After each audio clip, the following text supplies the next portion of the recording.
সময় সব ঘাটতিই পূরণ করে দেয়। অ্যাক্টর সিকিউরিটির নিউক্লিয়াস আমাদের শামসুমন ভাই। তার সঙ্গে আমার স্মৃতি একদম কৈশোর থেকে। তখন আমি 6 কিংবা 7-এ পড়ি।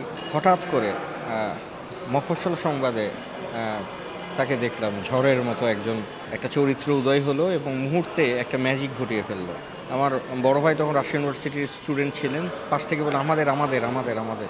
সেখান থেকে পরবর্তীতে শুনলাম সুমন ভাইয়ের কথা।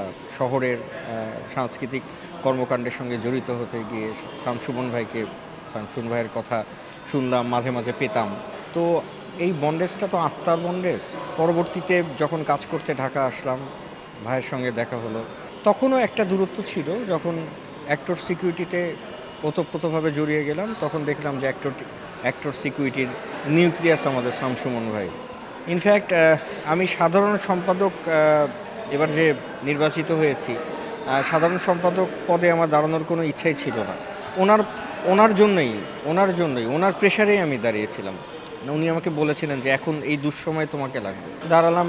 তারপর থেকে শামসুমন ভাইয়ের সঙ্গে সাংগঠনিক বিষয়ে, বিভিন্ন বিষয়ে কি অসাধারণ তার ভেতরের যে মেধা।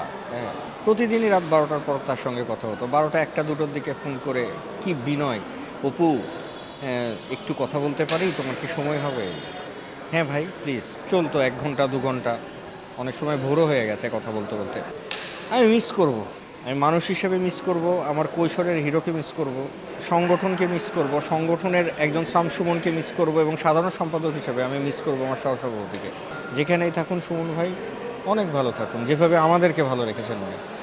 সময় সব ঘাটতিই পূরণ করে দেয়, কিন্তু সময়ের যে প্রয়োজনটুকু যিনি তাৎক্ষণিকভাবে মেটাতে পারেন, তিনি একজন বড় সংগঠক। শামসুমন ভাই সেরকম একজন সংগঠক ছিলেন। মিস করব, প্রতি মুহূর্তেই মিস করব।